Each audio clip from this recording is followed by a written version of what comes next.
Okay, so today's video is a little bit different and I'm pretty excited to bring it to you guys. You guys have been asking for something like this. Do you want to tell them a little bit what it's like, what the premises of the video is?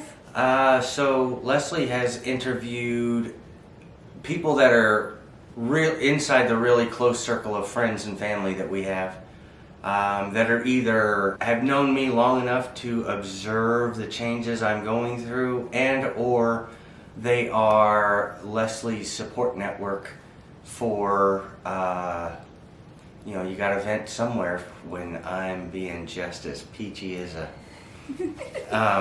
Yeah, so that's perfect. So I think that some people are gonna love this and some people aren't. And I reminded every single person that I interviewed that this was a judgment-free zone.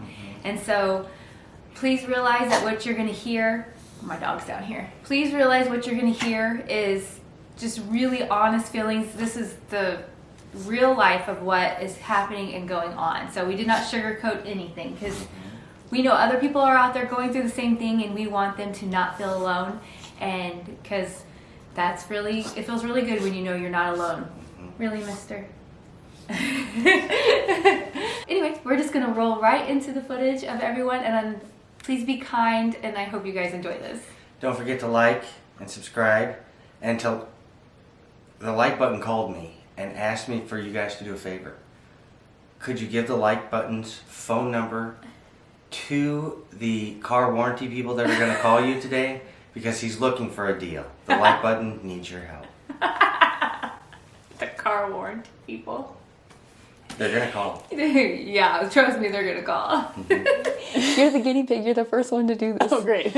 All right, so this is Michaela. Hi. This is Jason's youngest daughter. I exist. You guys don't normally see her because she lives in Florida. Yes. You have a way different perspective because you do live far away. I don't see him very often. Yeah. So why don't you tell us a little bit about your experience with this? Well, when I get to see him, I always see, is it showtiming? Yeah. I always see Showtime because he loves to see his grandkids and me, and he doesn't see us very often, so I feel like he tries his best to put on a show and make everything seem like it's normal. Lately I have been seeing that start to die down a little bit, but... What have you seen where interaction-wise, though? Lots of repetitive conversations that we've had before, but I don't really say anything because I don't mind. Right. Yeah. And then, and everyone knows that what you're saying, no one's judging. This is a judgment-free zone. You can say, and you don't have to tiptoe. This trip, he's been a lot more quiet, a lot more just kind of sitting on his phone, napping a lot, not really wanting to interact a whole bunch. Yeah. So that's the biggest thing I've noticed this trip is that he's just not interacting as much as he normally does. Yeah. What are your thoughts going forward with the way this disease is progressing? How so? Just I don't know, do you see it progressing, and how do you feel that this is going to go? What's your opinion on how? Oh, I don't want to get choked up. I see it progressing, and just my biggest worry is just that my kids aren't ever going to get to know him like I used to know him. Yeah. When I was a kid, he was my dad, and he's different than he was. And I even was telling Reed, that my husband, I don't feel like he got a lot of time to really get to know my dad before this all started happening. Yeah. And I'm just sad that my kids won't get to know him like I did. What is something you might? I'm all choked up now. Sorry. That's okay. This whole experience is sad. What is something that stands out to you how you remember your dad? One of my biggest memories is we would buy one movie ticket and we would end up seeing 3. Dad was just a goofball all the time, and we were always getting into trouble and riding motorcycles way too fast on the highway for a 12-year-old. He was always full of adventure. Oh, always adventurous. We'd be going on vacations and we would just run around and be crazy, and I just don't really see that anymore. And I think I miss that a lot. Yeah, I miss that part. Dad was always a lot of fun. Yeah, that's the hard part. A lot of people ask me, and this is hard for you because you can't be here, What do you feel like I don't want to be like, what do you feel like you should be doing? But do you ever feel like, oh wow, what should I be doing? I wish I could help you more. Yeah. I was just saying this We were last talking night. about this last night. I wish I could be there to just help you mentally more, but I live 1,000 miles away. Yes. So I guess You do help me a lot. though. we do phone calls and Skypes with the grandkids, my that kids. that makes my day. Yeah. And like there's only so much I can do from so far away. Yeah. And when he is here, just talking with him and trying to keep him in the loop of what's going on and hope he remembers. This is good perspective. Yeah. Yeah.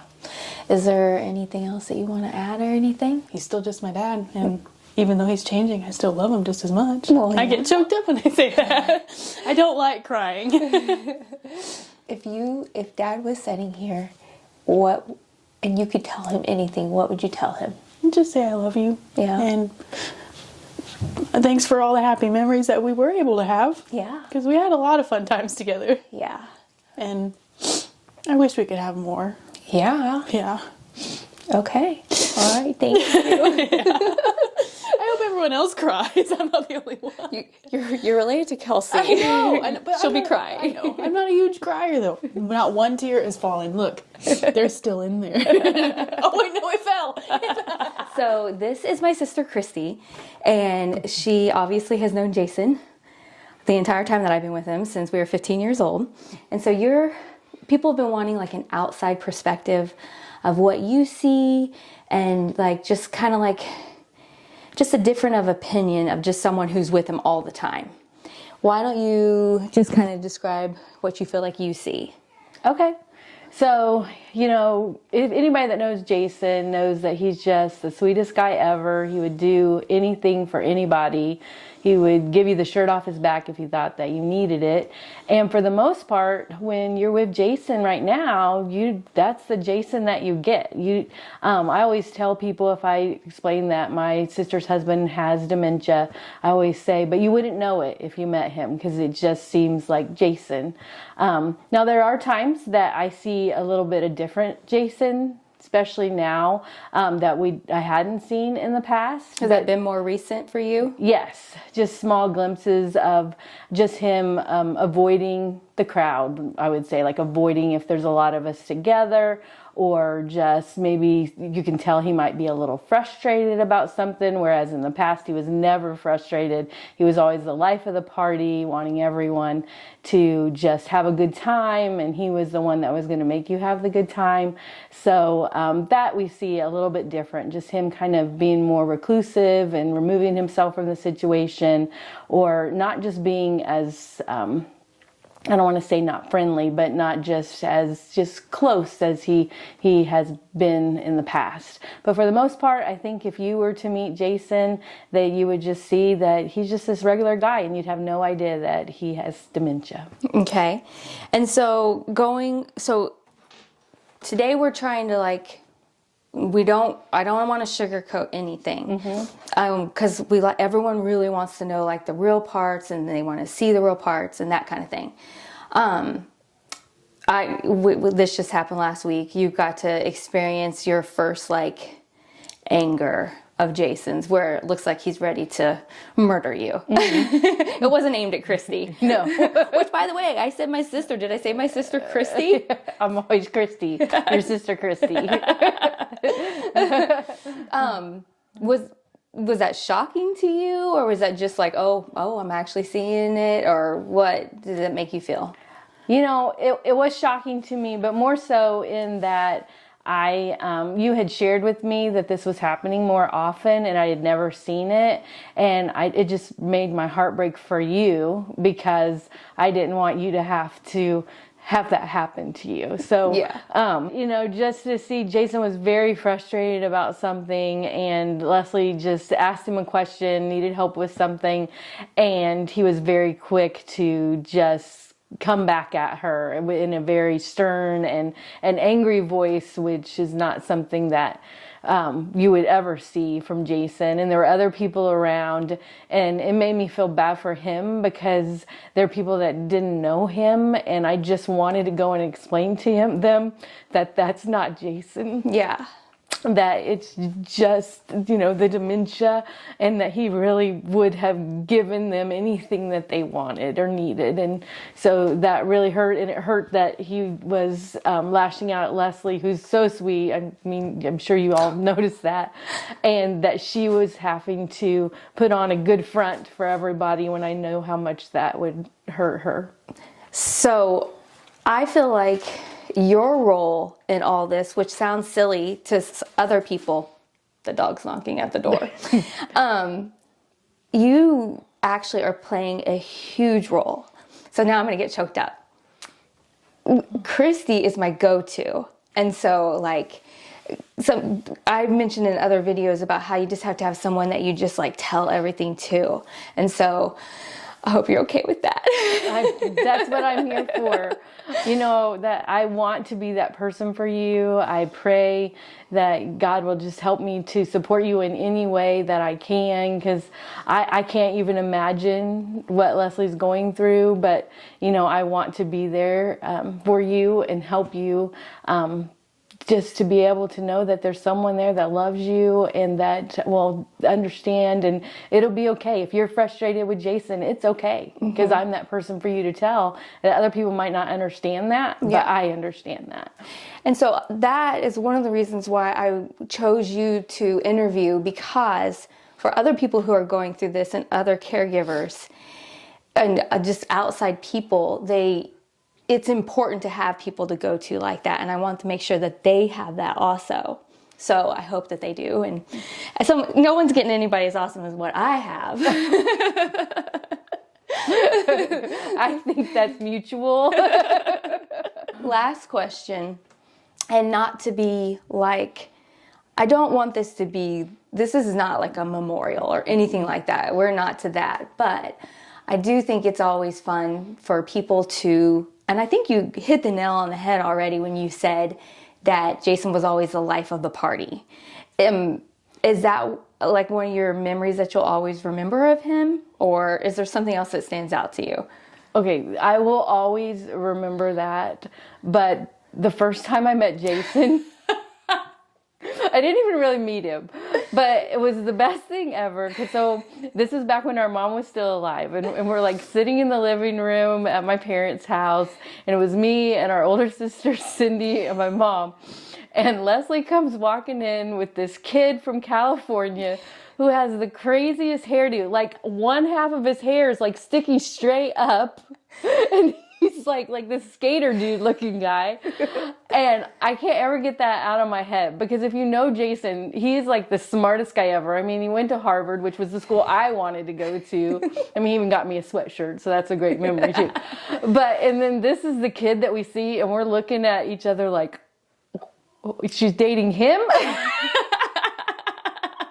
So, no offense, Jason, because we love you. But it was like, that's one of my favorite memories. That's but a fun memory. Jason is just always the life of the party, and he wants to always make sure that he helps. Like my daughter got married this past summer, and we could not have got the reception. It was the hottest day of the summer, literally the hottest day of the summer. 108 or something it was crazy. crazy. And without Jason and Leslie, it wouldn't have went off. And it went out without a hitch, and they were wonderful. But he, even then, was chipping in and doing everything he could to make sure it was like the best day ever. So I will never forget that. And, you know, there is no memorial, because I know one day that I'm going to be, you know, Jason might get there before me, or I might get there after him, but one day we're all going to be together in heaven. We'll be with Jesus. And I'm just so thankful that I have this time that I can be with Jason now, and look forward to being with him again in the future. Aw, all right. Well, thank you so much. Yeah. You're so cute. Okay, so now we have here, this is Kelsey. This is Jason's oldest daughter. Hi. And your experience with Dad, I feel like, is a little bit different than most people's. We already saw Michaela's interview, and she lives in Florida. Mm-hmm. You live close, and you get to experience a lot more of, you know, the day-to-day type things. Let's just kind of start with kind of, where do you see the progression where it is right now? Oh man. Well, right now, Oh, and by the way, where this is a judgment-free zone, and you can say anything. We want the people to know how it really is. Okay. And this is for other caregivers and other people who are on the other side. Okay. And just So just basically wanting to share like my experience with my dad right now in this moment. Sorry.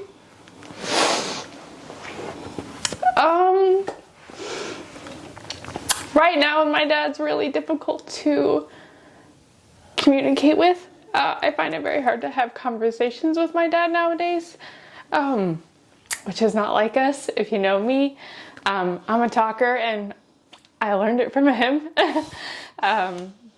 Especially back in the day, we used to crack jokes like left and right. Like that was just the way we talked, and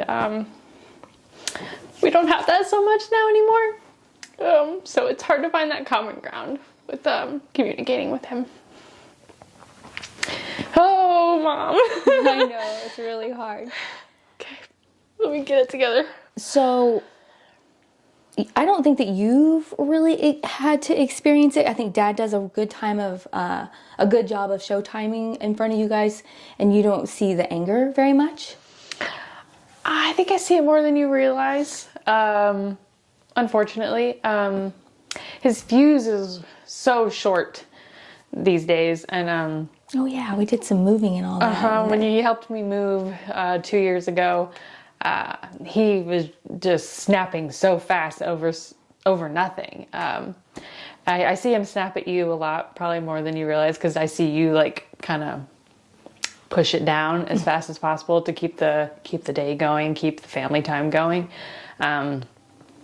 I see it in the kitchen a lot. He doesn't like people in the kitchen when we're in the kitchen.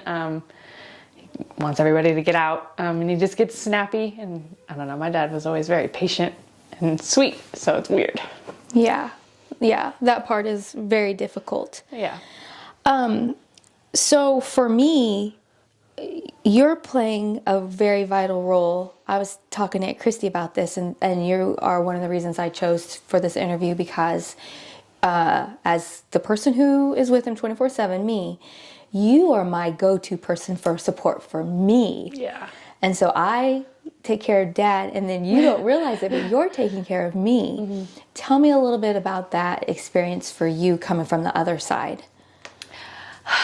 It's hard because for anybody that knows my mom, she is the helper. So she does not accept help very well, and I'm the same way. So I mean, I don't fault you for any of that. I wish there was more that you would let me do for you. You already do so much. It's very helpful. I'm always here for her to vent, and it's a judgment-free zone. She could cry her eyes out, and I'll always listen.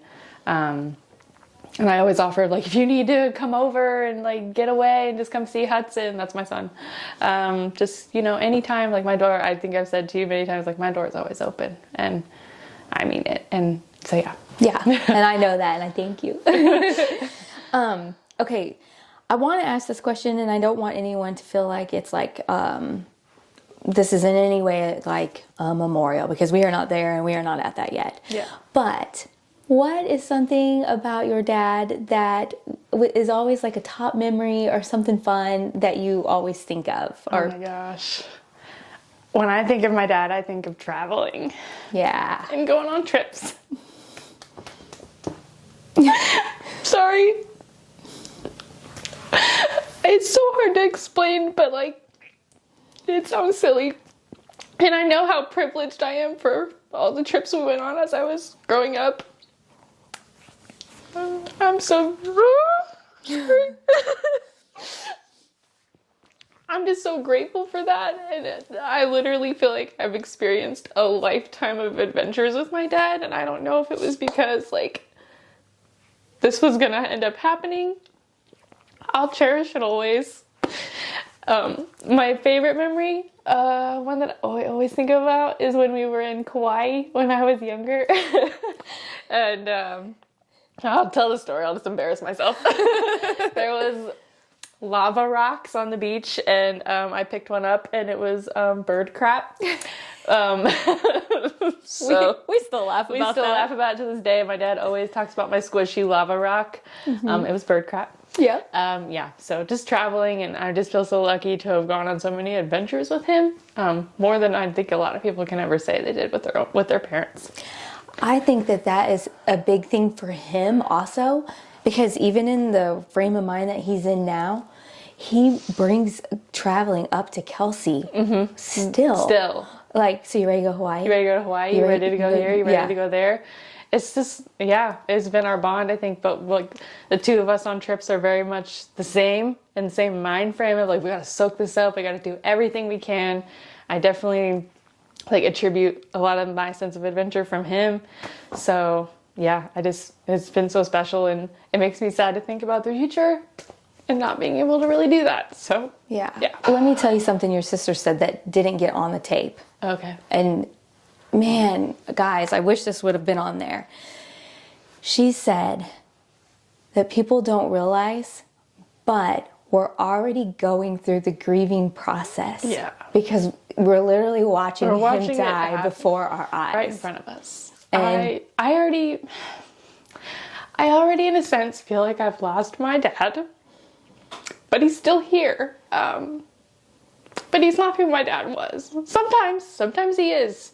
And I love those slivers of moments that I get with him where I'm like, oh my gosh, like, I miss this. But yeah, I do. I feel like every time I hang out with him, like a little piece of my heart breaks a little bit more because it's just not the same. Yeah. And it is. It's like he's dying right in front of me, and I hate it. Yeah. Oh, you're killing me.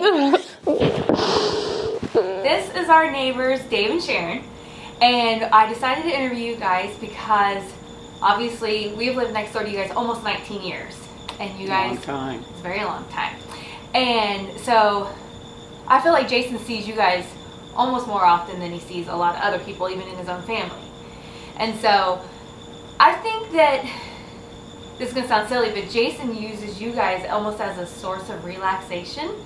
Likes to come over. Good to hear. Yeah.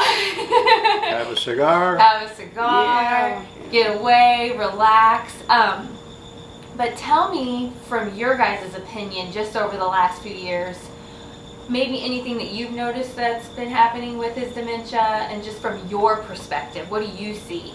Okay, do you want to? I'll go ahead. Jason is a very good friend, and I'm quite a bit older than him, but yet we have a lot in common, and we do spend a lot of time together.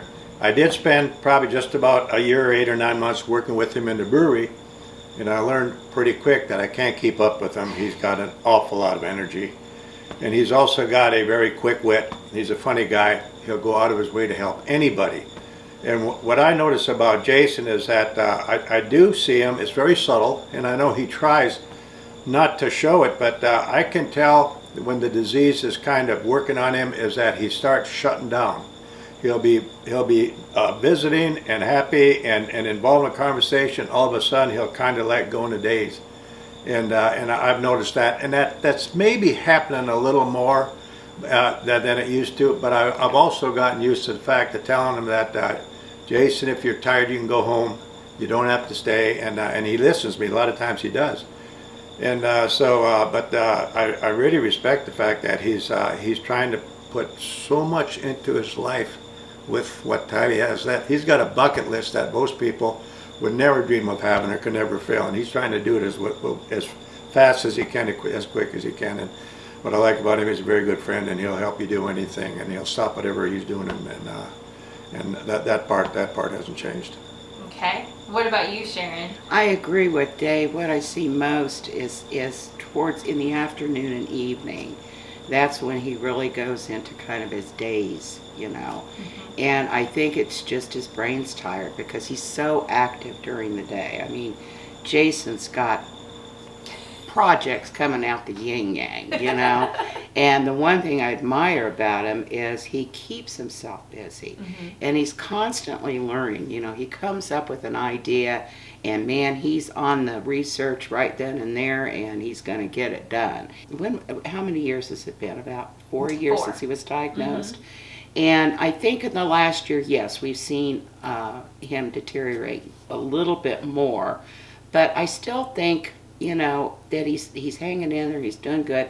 And Jason is such a smart guy. I mean, you ask him a question and he's got the answer. Got a tremendous wit about him too. Yes, and I think both you and Jason, you have this wonderful positive attitude about your life, and you keep all your little projects going, you socialize. I mean, you guys are there for everybody in the neighborhood if they need anything, and that's another thing. I mean, Jason is like taking care of everybody in the neighborhood constantly. Yes, He's mowing lawns. He's just doing it all. So he's really a tremendous guy, and we just keep praying every day that maybe one of these days there'll be a miracle cure and we'll have our Jason totally back. That's true. I wish that Yeah. we can all wish for that. Okay, so one of the reasons that I wanted to do this is other people watch us that are caregivers also, or people who are around people like Jason.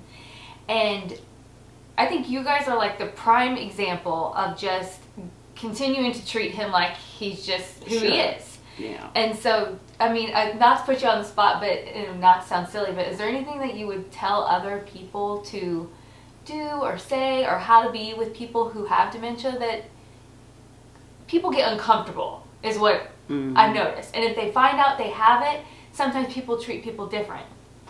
Well, You guys don't. what Jason and I have this conversation quite often. He'll talk about his dementia. I'll be turning 74 here in a few days. And I say, I think I'm right in there with you, and we're probably going down the same path, and we're going to be there at the same time. 74, 47. Yeah, We're just that's flipping right, it that's around. right. There you go. There you go. The way I look at it, Jason is still Jason. I mean, the disease is not what defines him. And so he's still our buddy, and I don't understand why you would treat him any differently. I really don't. Yeah, I don't either. mean, Excuse me, yeah. but treat them normal, be ourselves, but be attentive to their needs when you see it. That's good. Like when he's getting tired Yeah. or he shuts his shutdown mode and everything. Then Do you guys have is there anything I don't know, not like a top memory, but something that stands out with him that you guys will always think of when you think about Jason? And not to put you on the spot, and if you can't, that's fine. his karate jumps. Why does he do that? I don't know, he just, there's not a time he doesn't do it that you don't burst out laughing. Exactly. Because it is so him. Yes. And that's another thing with Jason. He is such a fun guy. I mean, he's not just that way on camera with you guys. He's like that all the time. I mean, he just keeps us all entertained, and he's just, we'd be lost without him. Yes. Kelsey described him as life of the party. There you go. very much so. There you go. Another thing, he brings it up himself a lot because he makes fun of himself because he considers himself height compromised. And so we have a lot of fun with making leprechaun jokes and stuff with him. And he'll laugh at him with the rest of us. He's very good. He were good nature about that. Oh, he has funny jokes about his God. own height. He does. He has a great sense of humor when it comes His to famous that. line of that, what does he always say? He's tall, humble, and good looking or Yeah. something. Yeah, there you go. There you go. All right, well, that was it. Thank you guys so much. Good. You're welcome. Okay, so this is Jason's mom, Beverly, and she lives about a little over 4 hours away from us. And so she has a completely different perspective than everyone. Let's start with something fun before we dive into now. Let's talk a little bit about, just tell them a little bit about Jason growing up, like what he was like. Oh my. Jason came into this world full force. He has always lived full force.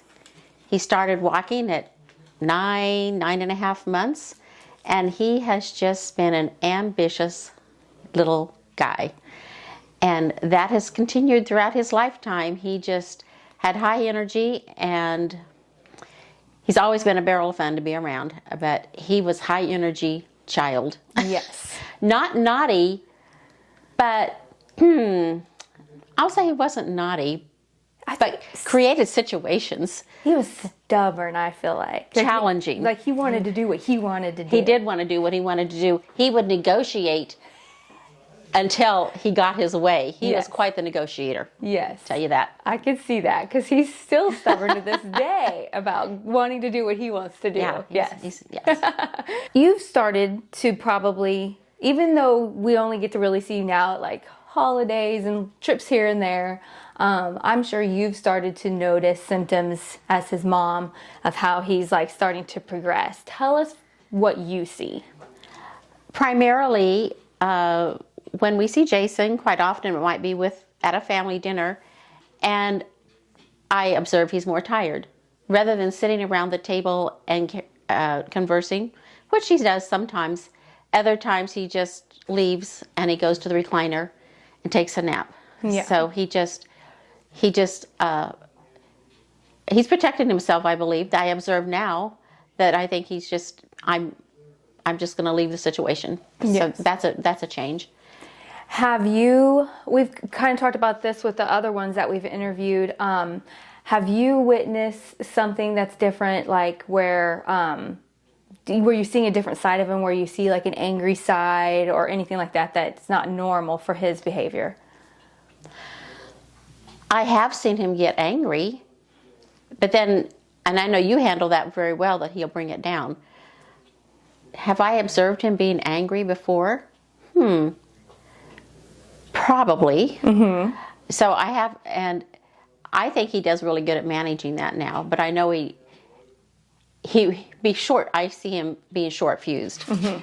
And you guys have handled that well. It's just bring it down. I've observed that with you, that you help him handle that.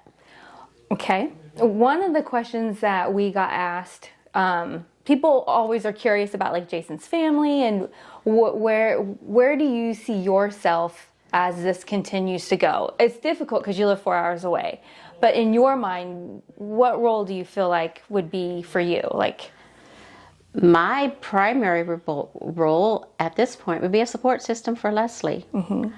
And I am not physically present, and I don't know that there would be help accepted if I were there. But Leslie does a good job of calling me, and so I feel like that would be a primary thing that she can call and share with me.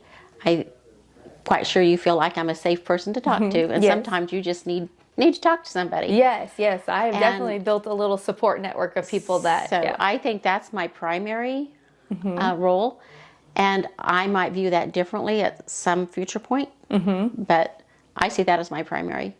I agree, support. because a lot of people don't realize that whether Jason had an illness or not, he's never been the one that would be like, someone rang your doorbell. Is it probably grandma? I don't know. I don't think that Jason is the type that would ever like want someone else to take care of him. No. That's not his personality. No. Yeah. So Most of us don't. No.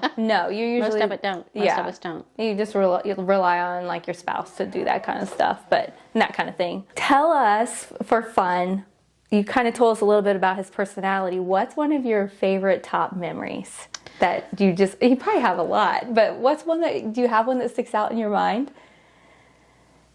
Oh my.